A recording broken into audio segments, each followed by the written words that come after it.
All right, I'm going to start where Kara and I were. And I will stipulate. I'm not as entertaining as Kara. No, you don't believe us. None of us is. None of us. But now that the stage is mine, I'm going to say fuck more often. I'll stipulate that I don't think Facebook is a media company. I think it is something else. I think it's a connection machine. I think and if we put it in the media's bucket, or regulators in Europe put it in media's bucket, I think we lose the opportunity to see it's something different. So I'm going to say it's different. Now, having said that, what's the relationship? What's the ideal relationship that Facebook should have with media companies and media companies should have with Facebook, being that they're different? I want to start by, first of all, I want to thank you, Jeff, because we've been having this conversation and you've been influential in our thinking on this. We announced the Facebook Journalism Project last week. Which we'll get to in a minute. Which we'll talk about, but you definitely had a role in helping us think about that framework. And I also want to acknowledge Paul Callan, who's our host here, the CEO of Berta. He's also been engaged with us in this conversation, and especially on the importance of journalism to society, which we agree with, and which our project that we announced last week is intended to try to support. I think, look, there's no question we play an important role in the media landscape. We have thousands of partners who are creating content on Facebook, and we know that people are discovering their news and consuming video and other media types on Facebook. And we take that role seriously, and the announcement we did last week was an attempt to try to frame up how we think about that relationship. I will say I spoke at DLD for the first time 7 years ago, and I've been at Facebook for 11 years. We had the beginning of a partnership team back then to support media companies. We had about 5 people on that team. Today we have 200 around the world. We just hired Campbell Brown, who's here today, to lead our news partnerships globally. We're making a big investment in this area, recognizing that we do have an important role to play. What responsibility do you have? In few ways. One is civility, and 2 is informing the public. Do you have a responsibility in those areas, and if so, what is it, or what are the limits of that responsibility? Well, I want to answer that through the lens of the Facebook Journalism Project, because it does lay out how we think about our relationship to media. Yep. The first pillar is our relationship with media organizations. And the commitment we're making there is to work in a much more collaborative way as we build products. And in particular, to think through the business model implications for our partners. So just to give you one example, we've been having this conversation with Matthias Döpfner from Axel Springer for quite a long time. One of the areas that he's really asked us to focus on is subscriptions. That's an important part of their business model and many other, especially news organizations. And with Instant Articles, which we launched a couple of years ago, we didn't initially have a subscription part of that. So over the last couple of months, our engineers have been working with the Build engineers to develop a subscription product so that when somebody who's reading an Instant Article from Build wants to go deeper, they can get a free trial. So that's the kind of collaboration that we're going to do more of with our partners as we build our products, get them involved earlier in the process, make sure that they have input into the products that we're building, and that we're thoughtful about how those products are going to be used by them, and also the business model behind that. We can talk about other examples. Right, so you have so that's kind of the first. Together. That's the first pillar of the Facebook Journalism Project. The second pillar is how we work with journalists and providing journalists with more tools, more information, more education. We think that Facebook and social media in general has, is a huge asset for journalism, but we need to really work together with journalists to unlock that. We acquired a company last year called CrowdTangle. You know about them. They do a terrific job of providing insights and analytics about which stories are trending and how they're performing and why. And today, or last week, we announced that we're going to make all of those tools free for everyone so that we can give journalists much better access to data. And then the third piece of the Facebook Journalism Project is providing tools and education to everyone on Facebook as part of a broader trend towards news literacy. And much of the work there is an extension of what we started last month with our partnership with third-party fact checkers to surface to people on Facebook when a story has been disputed and really move towards getting rid of hoaxes and the clearly untruthful stuff. Good. I think in the fake news world, as I think you said to me, you're getting rid of the lowest hanging rotten fruit. The clear hoaxes, the clear things that are ridiculous. Clearly hoaxes Hillary Clinton is a that lizard. have been disputed, and that we can then, provide that information to people. They may still want to read that, but at least they know that somebody, a reputable organization, has said this has been disputed. And I think it's important that I would also stipulate that I don't think anyone should want you to be in the position of censoring the world. Though in regulatory terms here in Europe, it might get to that where you're getting fined for that. But I think that if you provide more users with more information at the points at which they make decisions to read or share, we can hope that some good number of them will want to do a better job. And at the level of Hillary Clinton's a lizard, I think I can believe that's going to be dealt with. But it's more complex when you get up to what Jochen talked about with falsity squads coming out and how we deal with that. So I want to raise this notion of being transparent about how people are trying to manipulate Facebook and Google and Twitter, right? And the press. Is there a sense in which you can do a better job of letting us know how people are trying to use you? This idea again that, yes, you're a mirror to the world, and maybe your mirror is not warped, but the world is warped trying to influence your mirror. And it's true of search and Google, I think. It's true, I think, to some level in Facebook to say, hey, we're just showing people what they want to see. But how much is that being manipulated by others? And how aware are you of that? And how aware can you make us of that? Well, I think, first of all, we want to give as much voice to as many people in the world. That's really important. That's part of our mission.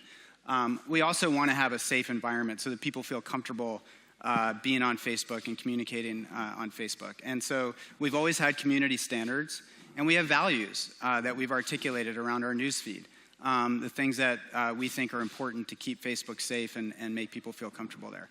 I think that there's always a tension, clearly, but the way that we have navigated that tension is by stating our values clearly and at the same time understanding that our role is to give voice to people. Now, I will say that within that, we've always had teams of people at Facebook that deal with bad actors, right? I mean, we're a huge target for spam. We don't want people on Facebook being phished. And we have experience with dealing with bad actors whose sole intention is to manipulate the system. And one of the lessons you learn in dealing with bad actors is you don't tell them how you're dealing with them because it just informs them and helps them manipulate the system better. So to some extent, some of that we do without being as open about it because we know that that's just going to teach the bad actors how to get around it. Yeah, and it's like the Google argument. I don't think they should make their algorithm transparent, but I think it would be helpful if they were more transparent about this kind of manipulation so we can say to the bad actors, we see you, we know what you're doing. Well, I think what we're doing with our third-party fact-checking partners is a step in the direction of telling people when stories that are being shared have been disputed so that they can have that information when they're reading the story and when they're deciding whether to share that story with their friends. And I think that's the kind of thing we're moving in the direction of. We expanded it to Germany. This week, we have a partnership with a third-party fact-checking organization here called Corrective, and we're going to continue to expand that in other countries as well. I want to get off this fake news thing in a minute, but there's also, part of it's not discussed much is the economics, and part of what you announced was trying to cut off the ability of some of the manipulators to advertise, yes? And I wonder whether the ad agencies... To make money from advertising. Okay, to make money from advertising, yeah. Right. Ad agencies, advertisers, programmatic networks, recirculation engines like Taboola and Outbrain, PR companies, they also have a role in this ecosystem. What's the economics in your view? You can't... I think that Facebook has been pretty much alone out there with everybody saying it's your fault. And fine, you're taking responsibility and you're trying to do things. But there are others who are at fault in this larger world. Who else do you wish were part of this conversation that so far hasn't been?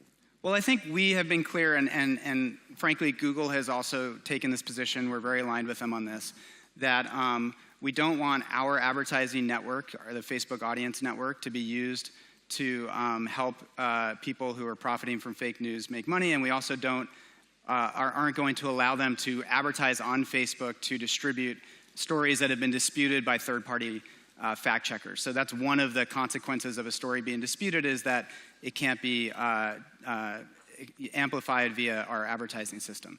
And so, that's the approach that we've taken. I think others are also doing that as well, and that's one of the ways that we're dealing with the problem. So when you're not blamed for fake news, you and Google are blamed for ruining the news business, right? And this is why I object to the notion of calling Facebook media, because it acts as if that was our God-given advertising and audience and content. And it wasn't. You came along and do something new and you compete, hallelujah. However, clearly you have had an impact, and in the journalism project, you're trying to do things that I think will strategically help the news industry be smarter, right? Absolutely. So let's talk about two things in that. Yeah. One is, I think part of what we messed up in media in this election was that we didn't understand how to go to people with our journalism where they were. We didn't make memes. We didn't make videos. We said, use instant articles. Instant articles I love, but it says, you're in a kaleidoscopic experience of all this stuff going on, now stop and read my 800-word article. Then go back to the kaleidoscope, right? So it plays to our worst instincts, which is read our stuff. If you reimagined journalism from scratch and helped us to do that, knowing what you know at Facebook about how people communicate and how they share and what they want to know and what they don't know, can you imagine a larger scale picture of helping us reinvent news? Well, I think that there's a huge amount of innovation that's happening already. And a lot of the people in this room, a lot of people at this conference are thinking about these questions, and we're seeing a lot of progress. You know, if I think about my experience with news before the internet, and many of us have, remember this, we used to cut out newspaper articles and send them to our friends when we thought they'd be relevant. And, what social media and Facebook have done is made that completely frictionless. And it's a natural way for us to discover and engage with news and information. So clearly, every news organization today is thinking about ways to make their content more social, make it more shareable, make it easier for people to organize and come together through community around media, and that's a big part of the thrust that we have. But I think the equally important is the business model to support that, and that's a big part of the thrust that we have now. Okay, hold on to that for 1 second. Around what we're doing. I want to challenge this question first, then we'll get to business model. That notion that we take our content and promote it more, that's a marketing way to look at things. Facebook is a tool to hear people, to listen to people. We didn't do a good job of listening to people. Can you imagine a way in which we get taught how to use Facebook differently in the relationship that we have as a profession with the public we serve? Well, I think you're seeing some really interesting examples now with Facebook Live, for example, which is a video product, and there's lots of ways to tell stories through video on the web, but it's a video product that allows for this two-way dialogue, where you can be telling that story and the people on the other end can be responding in real time so that you can react and the story can evolve through the dialogue. So, you've said this, Facebook is a platform for conversations, and when I talk about making news social, that's what I mean. I mean making it a two-way dialogue, allowing communities to develop around it, and taking advantage of the fact that this is all now possible because of the infrastructure that's there. I think there's a lot of opportunity there to make us rethink what we do. Now, business model, Yep. Same thing there. There's opportunities to change the business model. You're helping Built think through subscriptions, and I'm sure they're grateful and say it's about time, and that's wonderful, so that's good. You're enabling advertising on instant articles, and soon, I think, on video, or now on video? Now on video. We're going to start testing that soon, yeah. Exactly. Two questions there. Mm-hmm. One is, if we in the media business are going to get better strategically, I think we've got to get better at relationships with people. Mm-hmm. We've got to know people as individuals, members of a community, not a mass. That's what you know how to do, and we don't know how to do that. Now, part of what, and you know this, I want from Facebook is a privacy-respecting, a Datenschutz-respecting way to help us in media know more about our users so we can serve them with greater relevance and value. And that means, crudely put, data about users passing from Facebook to us.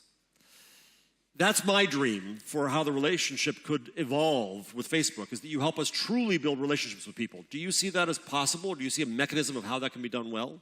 Well, one of the aspects of the partnership with Built that we're now testing is users being able to send their email address as part of a free subscription and developing that direct relationship with the subscriber outside of the walls of Facebook. So we are thinking about that direction. But let me say a few words about monetization, because I think that's an important part of this whole effort.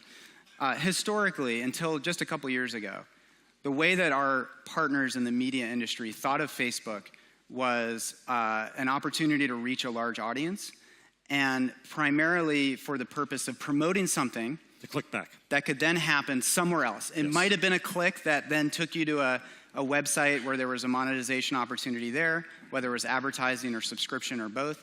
Or it may have been that a TV night show host wanted people to watch the show, and so they posted highlights from the night before so that would trigger you to go tune in. Or a sports team posting highlights of the game so that you'd be more likely to buy tickets to the game.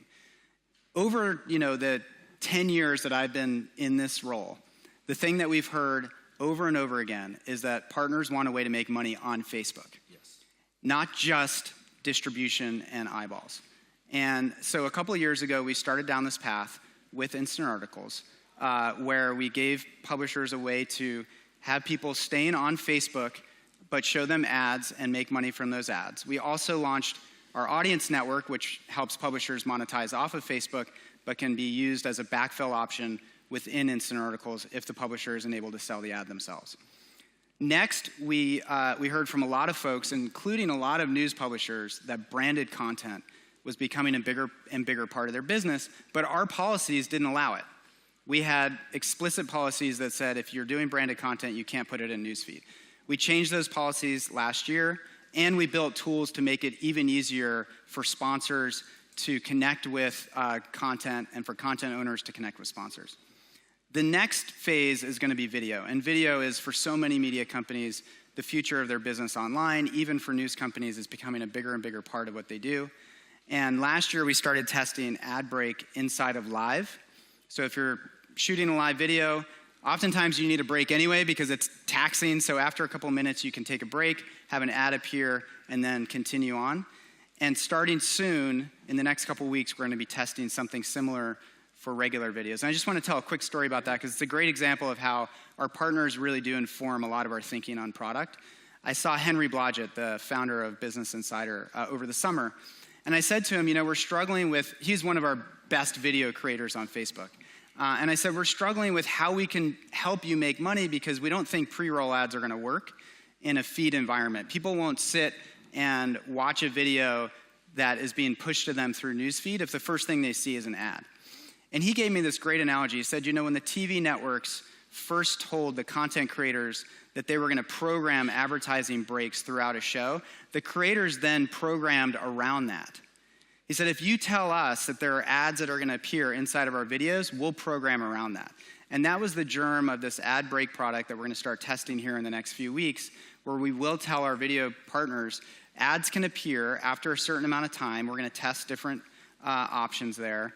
And you can design your video content around that, and we'll share revenue from that.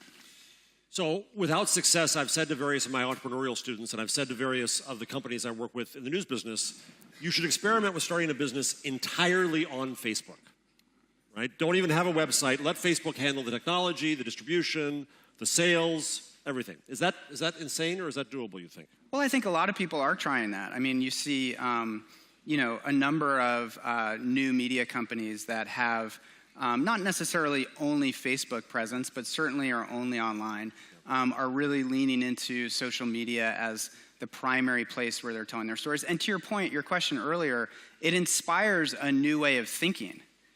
Because if your content is designed first for Facebook, then you do have the ability to build into it the kind of social and community aspects that really are only possible on Indeed, Facebook. I would argue you don't try to build content, you try to build a service. And content's just a tool that you have among others. Listening is a tool you have as well.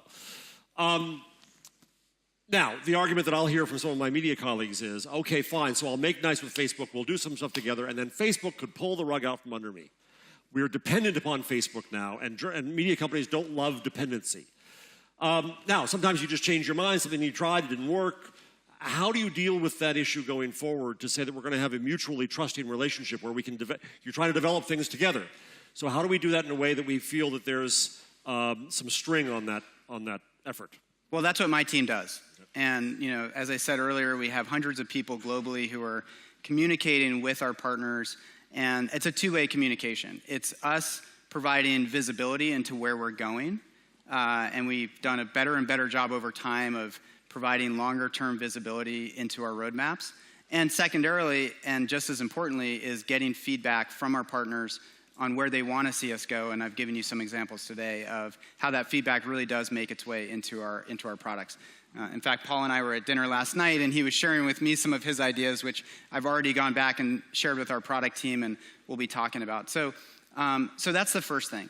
The second thing is we are very transparent when we make changes to Newsfeed. We understand that our partners rely on Newsfeed and the distribution that it provides. And when things change and it's not clear why they change, they have a very hard time running their business.